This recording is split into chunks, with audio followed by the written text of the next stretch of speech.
Hello and welcome back once again in another session of statistics.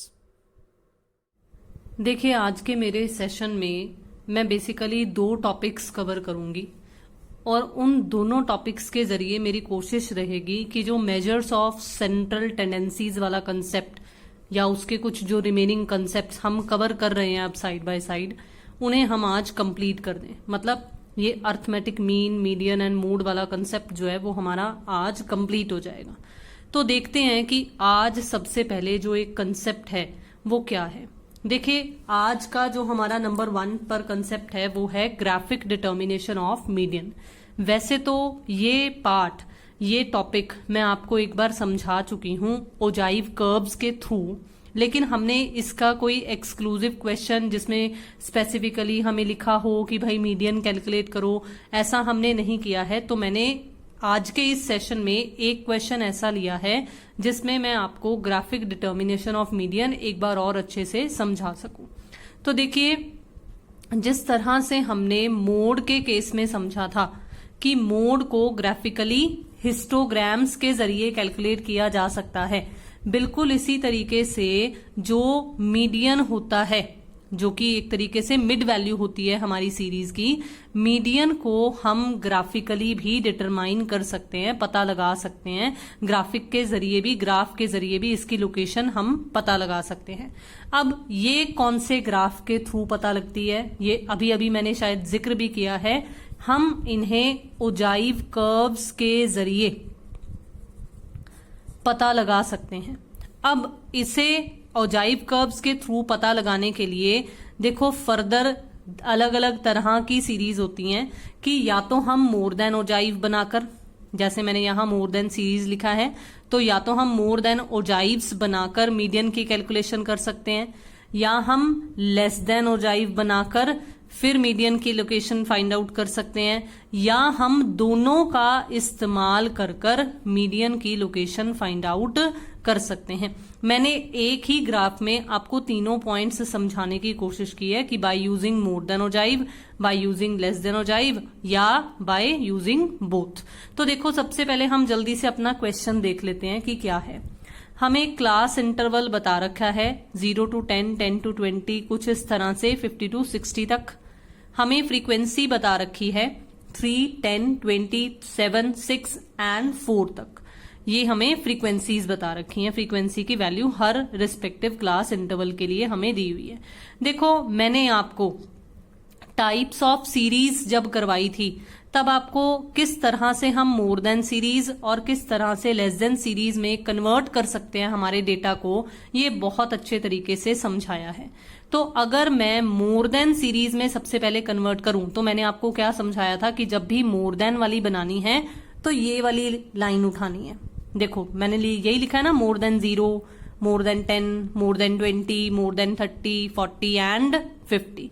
ठीक है, more than वाली series जब बनानी है तो ये हमारी जो लोअर लिमिट्स होती हैं, यही होता है ना, ये वाली होती है हमारी लोअर लिमिट और ये वाली होती है हमारी अपर लिमिट। तो जब मोर देन सीरीज बनानी है तो हमने लोअर लिमिट्स से मोर देन बनानी है और क्यूमुलेटिव फ्रीक्वेंसी बनानी पड़ती है जब भी हमारी सीरीज मोर देन या लेस देन में कन्वर्ट होती हो। तब ये नॉर्मल फ्रीक्वेंसी नहीं होती, तब ये क्यूमुलेटिव फ्रीक्वेंसी बनती है। अब क्यूमुलेटिव फ्रीक्वेंसी भी आपको समझाया था। जब मोर देन वाला कंसेप्ट हो तब आपने यहां से, मैंने आपको कहा था लोएस्ट वाले जो सबसे लास्ट वाला क्लास इंटरवल है ना, वहां से शुरू कर दिया करो। तो ये देखो सबसे लास्ट वाले के सामने क्या है 4, तो 4 सेम लिखो, फिर ऐड करते करते लिखते जाओ। तो देखो मैंने सबसे पहले यहां मोर देन 50 के सामने 4 ही लिखा है, फिर उसके बाद देखो 4 + 6 10 बन गई क्यूमुलेटिव फ्रीक्वेंसी, फिर इसमें 7 और जोड़ दिया तो 17 बन गई, फिर उसमें फिर से 20 और जोड़ दिया तो 37 बन गया, देन फिर 10 ऐड कर दिया तो 47 बन गया, देन 3 ऐड कर दिया तो 50 बन गया। ऑटोमेटिकली बन जाता है कि ये जो हमारी फ्रीक्वेंसी है इसका टोटल 50 है। जब हम मोर देन 0 बना रहे हैं तो सारे ही 0 से ज्यादा हैं।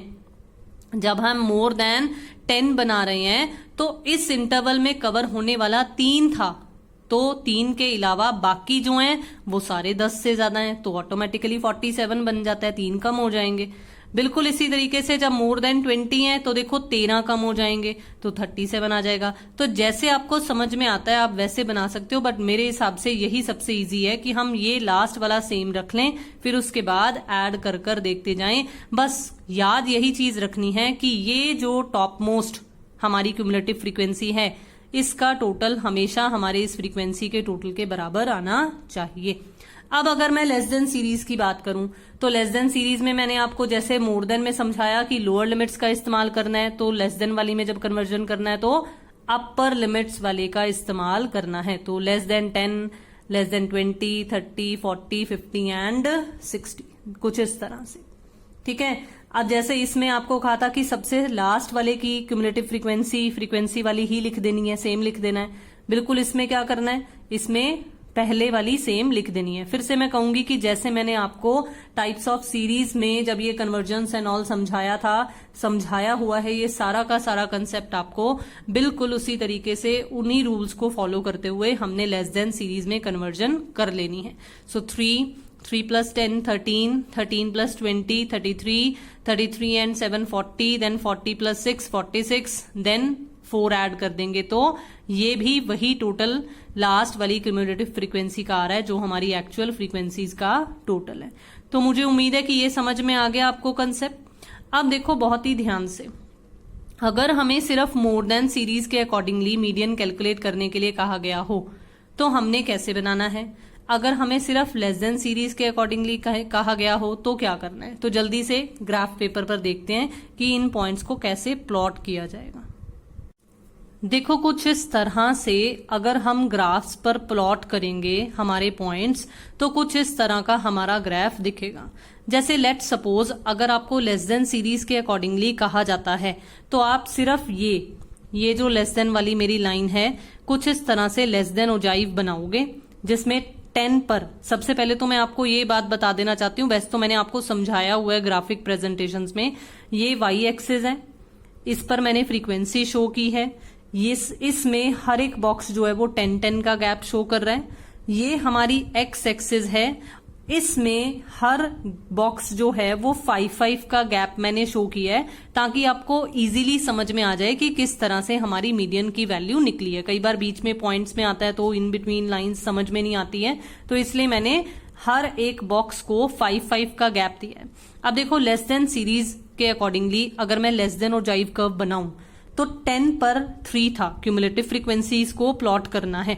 बिल्कुल इसी तरीके से 20 पर 13 था तो पॉइंट लगा दिया गया है। देन उसके बाद 30 पर 33 था, ये याद रखना कहीं आप गलती से ये 5, 15, 25 इन पे मत लगा देना पॉइंट। याद रखना हमने 10, 20, 30, उसके बाद 40 पर 40, देन 50 पर 46 एंड 60 पर 50, ये हमने लेस देन सीरीज के अकॉर्डिंगली हमने लेस देन ओजाइव बना दिया। सपोज अगर आपको सिर्फ लेस देन के जरिए बनाने के लिए कहा जाता है तो आपने क्या करना है, तो आपने एक ये छोटी सी कैलकुलेशन करनी है कि आपने ये फाइंड आउट करना है कि कहाँ लाई करता है मीडियन। अब क्योंकि ये हमारी क्यूमुलेटिव फ्रीक्वेंसीज वाला केस है, क्योंकि ये हमारी क्लास इंटरवल्स वाला केस है, तो क्लास इंटरवल्स के केस में आपको अगर याद हो तो हम मीडियन कैसे कैलकुलेट करते हैं, वो +1 साथ में नहीं लिखते, हम n/2th आइटम लिखते होते हैं। तो n कितना था 50, फ्रीक्वेंसीज का टोटल 50 था ना, तो 50 को हम 2 से डिवाइड करेंगे तो 25th आइटम निकलेगा। अब आपने 25th क्या करना है, यहां से देखना है फ्रीक्वेंसी वाले से। ये रहा 20, ये रहा 30 और ये रहा इनके इन बिटवीन 25। यहां से एक स्ट्रेट लाइन लेकर आनी है इस लेस देन ओजाइव पर। जहां पर ये लाइन इस लेस देन ओजाइव से इंटरसेक्ट करेगी बिल्कुल उसके ऑपोजिट फिर आपने एक सीधा, जैसे कहते होते हैं ना मैथ्स में परपेंडिकुलर ड्रॉ करना है या कुछ, मतलब सीधी सी एक लाइन आपने एक्स एक्सिस की तरफ ले जानी है और वो लाइन जहां पर एक्स एक्सिस को इंटरसेक्ट करेगी, कट करेगी, वो पॉइंट ही आपका मीडियन पॉइंट होगा जो कि 26 इस केस में निकला। बिल्कुल यही सेम केस आपने तब फॉलो करना है जब आपको मोर देन ओजाइव कर्व के थ्रू ही अकेला मीडियन कैलकुलेट करने के लिए कहा गया हो। तब आपने मोर देन वाले पॉइंट्स जो हैं उनको लगा देना, ठीक है। एक चीज याद रखना, ये मैंने आपको ओजाइव कर्व्स के थ्रू भी बताई हुई है कि भाई हमने अपने ओजाइव कर्व को दोनों एक्सिस से टच करना है। तो ये मत सोचना कि यहां पर 50 पर ही खत्म हो रहा था मोर देन वाला, तो ये मैंने 60 तक क्यों लगाया है। जैसे यहां पर 10 से शुरू हुआ था, लेकिन मैंने पॉइंट ऑफ ओरिजिन से अपने कर्व को बनाना शुरू किया था। बिल्कुल इसी तरीके से यहां मोर देन वाले में क्या करना है, अगर हमारा पॉइंट यहां तक ही कवर था, 50 तक ही कवर था, लास्ट वाला था ना 4 फ्रीक्वेंसी, तो 50 पॉइंट पर मैंने 4 लगा दिया, लेकिन मैंने इसे आगे 10, क्योंकि सब में 10-10 का गैप है, तो मैंने आगे फर्दर 60 तक इसको लेकर आई और 0 यहां पर मैंने पॉइंट ज्वाइन कर दिया। फिर उसके बाद देखो फिर से वही रूल यूज करना है n/2 वाला जो अभी अभी आपको समझाया है। फिर जिस पॉइंट पर ये 25 से होकर मोर देन पर इंटरसेक्ट करेगा, फिर आप फिर से वही x तक आओगे और वही पॉइंट आपका मीडियन वाला पॉइंट आएगा। सबसे अच्छी बात होती है कि जब हमें लेस देन और मोर देन ओजाइव कर्व्स दोनों का इस्तेमाल कर कर कहा गया हो कि मीडियन कैलकुलेट करो, क्योंकि वहां पर इस केस में जैसे आपको जब ओजाइव कर्व्स समझाए थे तब समझाया था कि जहां पर दोनों इंटरसेक्ट करते हैं, देखो यहां इंटरसेक्ट कर रहे हैं, तो ऑटोमेटिकली ही जहां पर एक्स एक्सिस पर ये लाइन जाएगी इंटरसेक्शन वाली सीधी स्ट्रेट लाइन, वो आपका मीडियन पॉइंट निकल आएगा, जो कि फिर से वही 26 है। तो मुझे उम्मीद है कि मीडियन का ये ग्राफिक लोकेशन वाला कंसेप्ट आपको बहुत अच्छे तरीके से समझ में आ गया। सब कंसेप्ट्स याद रखने हैं जो हमने थ्योरेटिकल पॉइंट ऑफ व्यू से भी पढ़े हैं कि किस तरह से डायग्रामेटिक या ग्राफिक प्रेजेंटेशन शो करनी है, एक्स एक्सिस पर क्या लिखना है, वाई एक्सिस पर क्या लिखना है, किस तरह से ग्राफ की हेडिंग देनी है, वो सब पॉइंट्स आपको रिमेंबर याद रखने हैं। बिल्कुल उन्हीं को फॉलो करते हुए आपने ये डायग्रामेटिक प्रेजेंटेशंस या ग्राफिक प्रेजेंटेशंस शो करनी है। तो आज का एक फर्स्ट कंसेप्ट हमारा पूरा हो गया। Now let's move on to the second topic. देखो हमने सेंट्रल टेंडेंसीज के कंसेप्ट में अर्थमेटिक मीन पढ़ा, मीडियन पढ़ा, मोड पढ़ा। बिल्कुल इसी तरीके से अब हमारे पास एक और छोटा सा कंसेप्ट है जिसे हम पोजीशनल एवरेजेस में कवर करते हैं, quartiles, deciles and percentiles. These three of these are the positional averages like median and mode. ये बात मैंने आपको पहले भी बहुत बार बताई हुई है कि जो हमारी अर्थमेटिक मीन होती है, जिसे हम बेसिकली न्यूमेरिकली क्वेश्चंस में एक्स बार से डिनोट करते होते हैं, ये एक मैथमेटिकल एवरेज है। लेकिन पोजीशन क्या है किसी भी वेरिएबल की या डेटा की सीरीज में, ये पोजीशन से रिलेटेड जो हमें एवरेजेस बताती हैं वो मीडियन है, मोड है और एक ये पार्टीशन वैल्यूज हैं, जिनमें आज हमने ये तीनों कंसेप्ट्स कवर करने हैं। बहुत ही आसान है और बहुत ही आसानी से हो जाएंगे।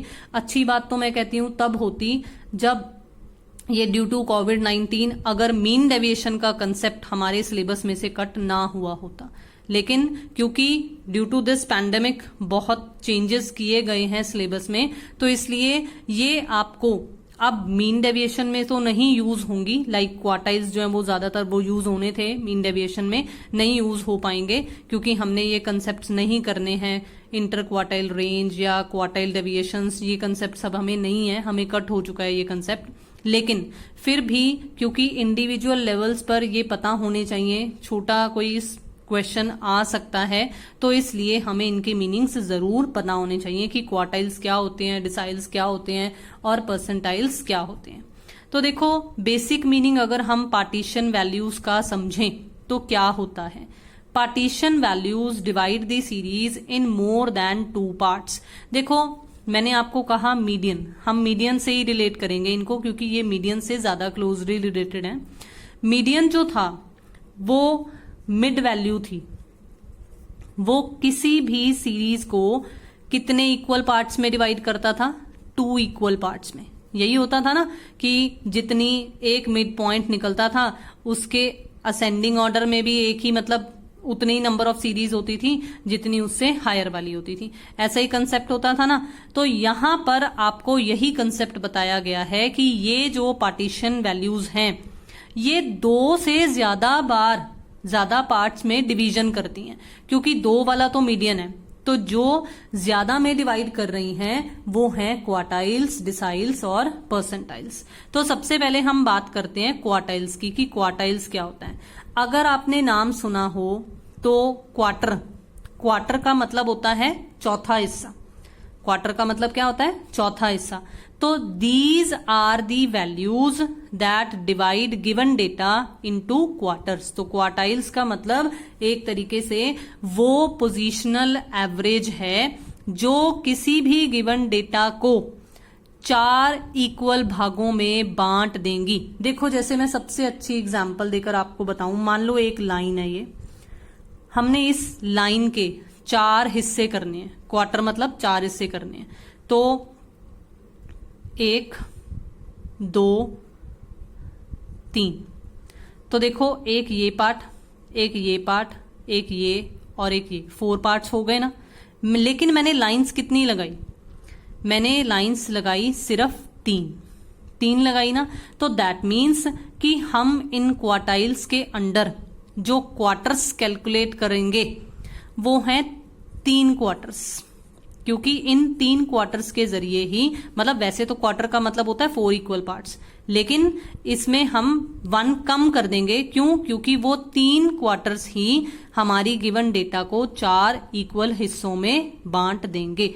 तो इसलिए 3 क्वार्टर्स, अगर मैं इसको क्वार्टर 1 का नाम दे दूं, अगर मैं इसे क्वार्टर 2 का नाम दे दूं, अगर मैं इसे क्वार्टर 3 का नाम दे दूं, तो देखो इन तीनों क्वार्टर्स ने मेरी इस गिवन लाइन को 4 इक्वल हिस्सों में बांट दिया।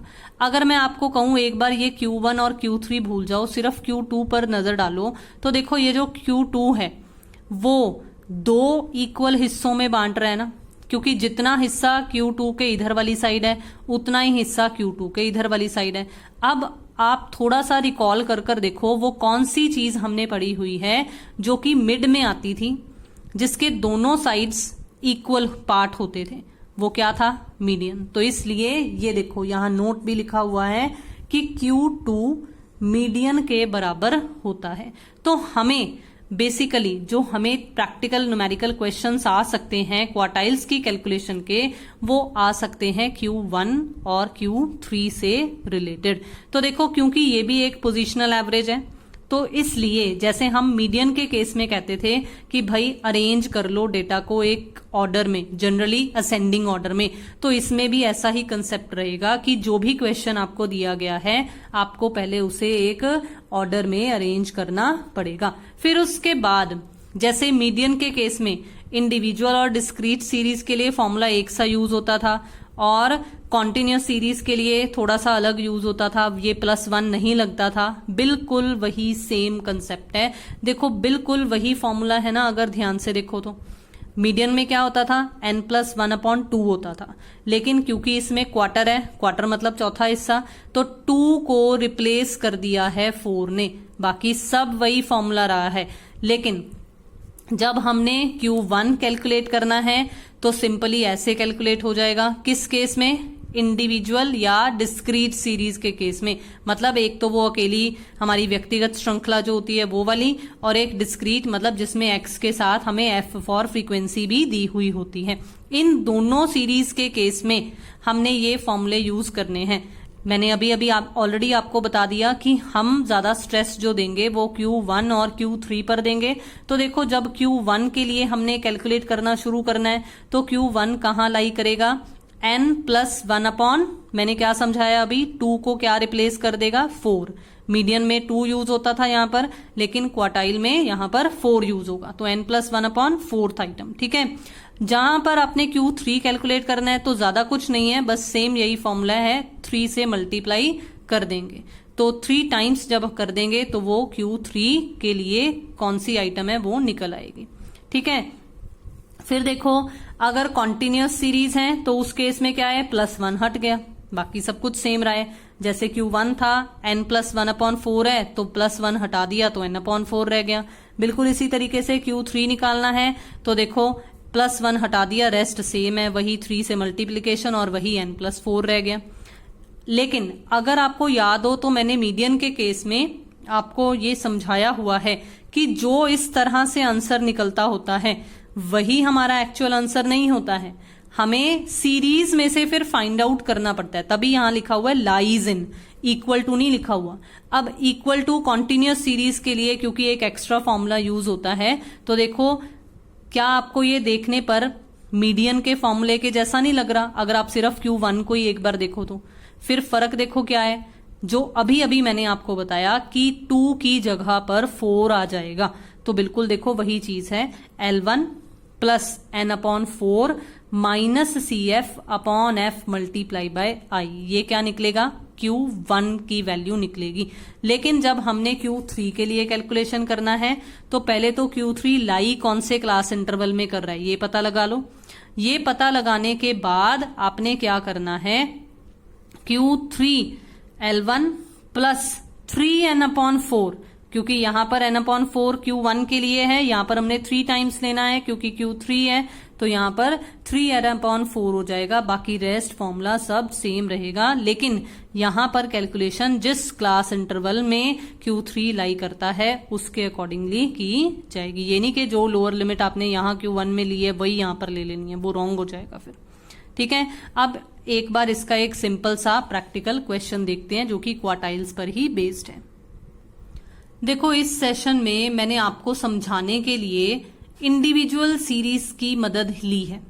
तो देखो मैंने आपको सामने एक डेटा दिया है, टोटल 8 आइटम्स हैं अगर आप इसे काउंट करोगे तो, और हमने Q1 और Q3 की वैल्यू कैलकुलेट करनी है। तो देखो आपको देखने में ही पता चल रहा है कि क्या ये डेटा अरेंज्ड है, नहीं है ना, उल्टा पुल्टा सा लिखा हुआ है ना। तो सबसे पहले हमने क्या किया, हमने इस सीरीज को असेंडिंग ऑर्डर में अरेंज कर लिया। ठीक है, तो क्या हुआ, 15, 18, 20, 24 ये सब अरेंज हो गया। फिर से वही काउंट किया तो देखो वही 8 आइटम्स हैं कि पता चल गया कि कोई स्किप नहीं हुई है।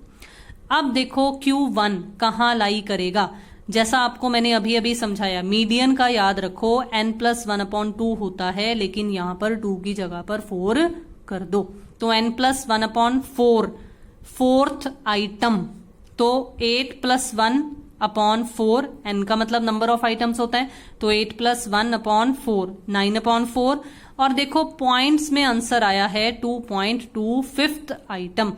अब मैं फिर से कहूंगी, अगर आपने मीडियन वाले सेशंस बहुत अच्छे तरीके से अटेंड किए हों तो मैंने आपको मीडियन 2 तरीकों से निकालना समझाया था। मैंने ये फॉर्मूला आपको कहा था कि अच्छे तरीके से समझो, क्योंकि आपको फिर ये नेक्स्ट काम आएगा। तो देखो कुछ इसी तरह का है कि 2.25 है, इसका मतलब सेकंड आइटम तो पूरी है। अब सेकंड आइटम है कौन सी, देखो यहां सीक्वेंस चेक करो, सेकंड आइटम पर 18 है, तो 18 तो पूरा ही लेना है हमने। लेकिन जो नेक्स्ट आइटम है उसका सिर्फ 0.25 है।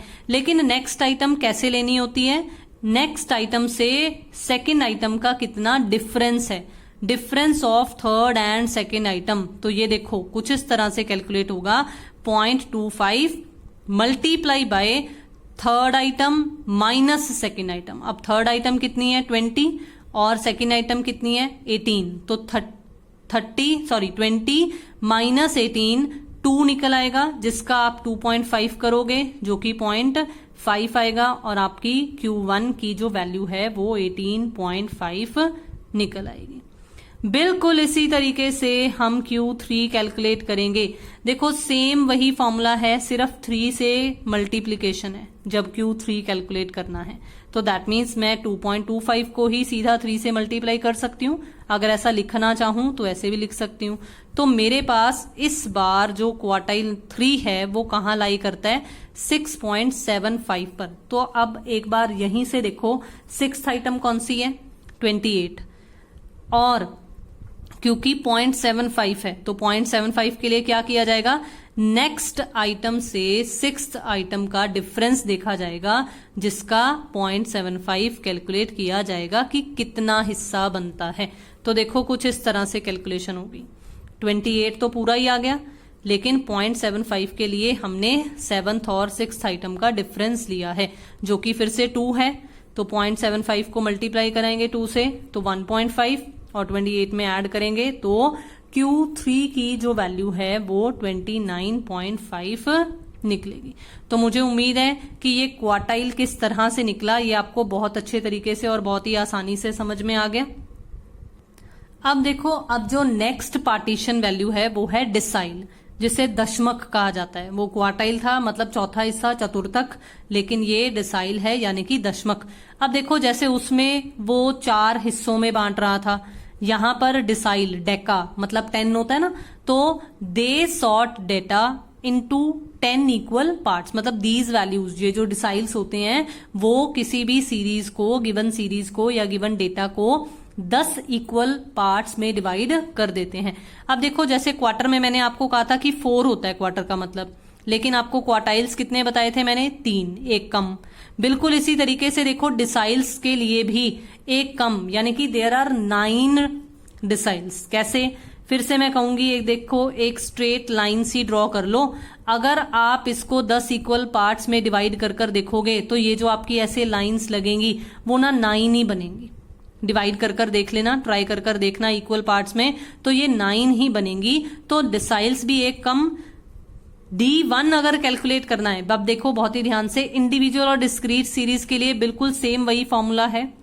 यहां पर मैंने सिर्फ D1, D4 और D9 को शो किया है, मतलब decile 1, decile 4, 4th decile and 9th decile, मैंने सिर्फ सिंपल सा एक ये शो किया है।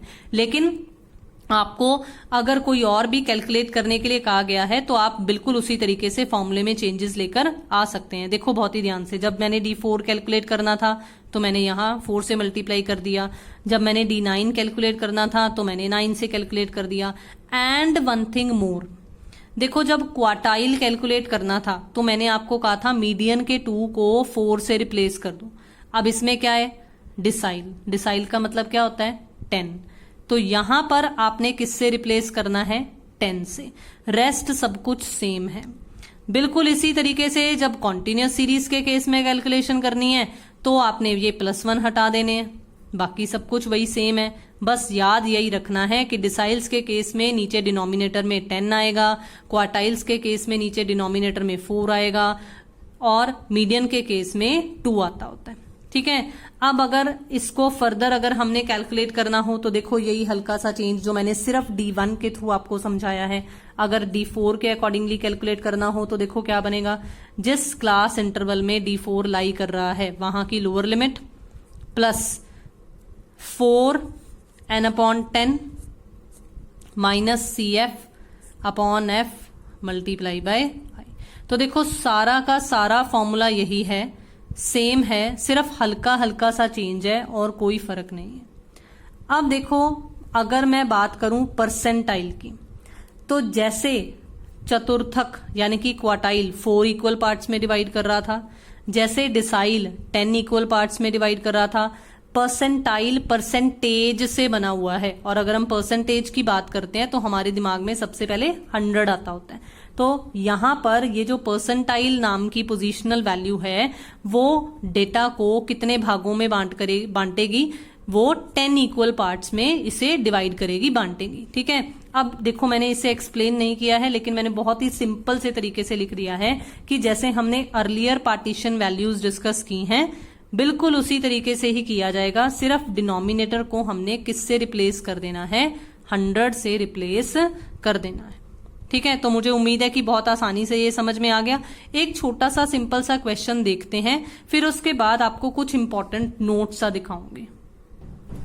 जैसे मान लो आपको ना कि ये डेटा दिया हुआ है 3, 2, 7, 8, 2, 4, 3, 7.5, 7.2, 2.7 एंड 2.09। ठीक है।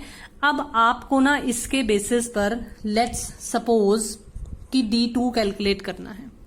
तो देखो आप सबसे पहले क्या करोगे, आपने सबसे पहले इस सीरीज को अरेंज करना है। ये याद रखना कि जितनी भी पोजीशनल एवरेजेस होती हैं उन्हें हमें एक ऑर्डर में अरेंज करना पड़ता है। तो हम सबसे पहले इन्हें अरेंज करेंगे। तो देखो मैंने अरेंज किया हुआ है ऑलरेडी इसे एक असेंडिंग ऑर्डर में।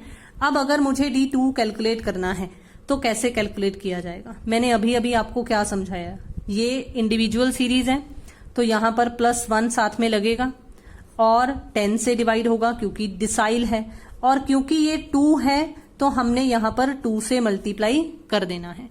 तो अब इसे सॉल्व कीजिए। 2 काउंट कीजिए कि ये कितना है। 1 2 3 4 5 6 7 8 9 10 एंड 11। तो 2 11 प्लस 1 अपॉन 10। ठीक है, अब इसे कैलकुलेट कीजिए। तो 2 मल्टीप्लाई बाय 12 अपॉन 10। इसे सॉल्व करोगे तो आपके पास 2.4 आएगा। अब ये 2.4 अगर आया है तो देखो ये रही फर्स्ट वैल्यू, ये रही सेकंड, ये रही थर्ड, और आपको अब क्या चाहिए 2.4। अब ये इसे बिल्कुल उसी तरीके से सॉल्व किया जाएगा जैसे मैंने आपको समझाया है कि सेकंड आइटम तो पूरी आ जाएगी, लेकिन 0.4 किसका लेंगे, थर्ड और सेकंड आइटम के डिफरेंस का। तो मुझे उम्मीद है कि बहुत ही आसानी से ये समझ में आ गया। ठीक है, अब देखो अब एक और चीज अच्छी समझाती हूं। लेट सपोज अगर हमें D5 कैलकुलेट करना होता तो हमने क्या करना था, यहां पर 5 n अपॉन 1 अपॉन 10। अब इसे अगर कैलकुलेट करना हो तो देखो 5 फिर से n 11 है, 5 12 अपॉन 10। अब इसे अगर मैं कैलकुलेट करूं तो यहां कट हो जाएगा और मेरे पास 6th आइटम आंसर आ रहा है। तो 6th आइटम यहां तक 3 है, 4 5 एंड 6। तो इसका मतलब D5 कितना आया है मेरे पास 3। ठीक है, तो मुझे उम्मीद है कि समझ में आ गया। अब इंपॉर्टेंट नोट देखते हैं। देखो वैसे तो और भी इंपॉर्टेंट नोट्स बन सकते हैं, लेकिन मैंने ये 3 ही आपके साथ डिस्कस करना जरूरी समझा। तो देखो दी वेरी फर्स्ट वन, ये तो बहुत ही इंपॉर्टेंट है और बहुत ही आसानी से समझ में भी आ सकता है। देखो मीडियन का मतलब होता है मिड वैल्यू, जो हाफ में डिवाइड कर देती है। ये आपको मैं ऑलरेडी समझा चुकी हूं कि Q2 मीडियन के बराबर होता है। D5, देखो D5 है, 5 हाफ है D का, D कितना होता है 10। तो 5/10 अगर करेंगे तो ये क्या हो जाएगा, हाफ। मीडियन क्या है, हाफ। तो इसका मतलब अब बिल्कुल इसी तरीके से देखो, अगर क्वार्टर 2 को समझना हो तो ये भी यही है कि 2 और क्वार्टर में कितने हिस्से होते हैं, 4। तो ये भी कितना बन रहा है, हाफ। बिल्कुल इसी तरीके से देखो ये 50 है परसेंटाइल वाला, तो परसेंटेज में कितना होता है 100। तो अगर इसे भी कैलकुलेट करेंगे तो कितना बनेगा, हाफ। तो दैट मीन्स जितनी वैल्यू मीडियन की है वो उतनी ही वैल्यू Q2 की भी होगी, उतनी ही D5 की भी होगी और उतनी ही P50 की भी होगी। ठीक है, बिल्कुल इसी तरीके से देखो Q1 और P25 है, ये हमेशा बराबर आएंगे। कैसे, ये 1/4 है, ये यही डिनोट कर रहा है ना, जैसे मैंने Q2 को लिखा था 2/4, ये Q1 है तो ये 1/4 हो गया। अब इसे कैलकुलेट करो, इसे भी ऐसे ही देखो 25/100, तो ये भी 1/4 है। तो दैट मीन्स जितनी Q1 की वैल्यू होगी उतनी ही P25 की वैल्यू भी होगी। बिल्कुल इसी तरीके से देखो D5 is equal to P50। अब ये क्या होता है, 5/10। अब इसे भी देखो 50/100। अब इसे भी देखो तो ये 5/10 या और हो जाएगा, ये तो हाफ हो जाएगा। तो यही सेम कंसेप्ट यहां पर बन जाएगा कि इतना ही मीडियन है, इतना ही ये Q2 है, इतना ही ये P50 है, इतना ही ये D5 है। अब मैंने आपको अभी अभी एक क्वेश्चन में D5 तो बताया था, तो एक बार देखते हैं जल्दी से कि क्या P50 भी उतना ही आता है जितना D5 निकला था या नहीं। देखो P50 के लिए अगर हम फॉर्मूला यूज करें तो वो कितना बनेगा, 50, n कितना है 11 ही है, प्लस 1 डिवाइडेड बाय 100। ठीक है, अब इसे कैलकुलेट कर लो, देखो वही सेम फिगर बन जाएगी 12/100, और इसे कट करेंगे तो 2, इसे कट करेंगे तो 6th आइटम। तो देखो फिर से वही 6th आइटम अगर हम देखें तो वो 3 ही आ रही है। तो हेंस आपको प्रूव होता है कि जो D5 है वही हमारा P50 भी निकल रहा है।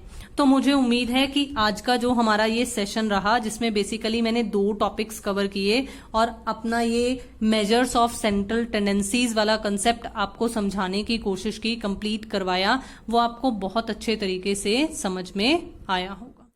जल्दी से चैनल को सब्सक्राइब कीजिए अगर आपने अभी तक सब्सक्राइब नहीं किया है। शेयर कीजिए वीडियोस को, लाइक कीजिए वीडियोस को, do comments also. Thank you so much for watching and have a nice day.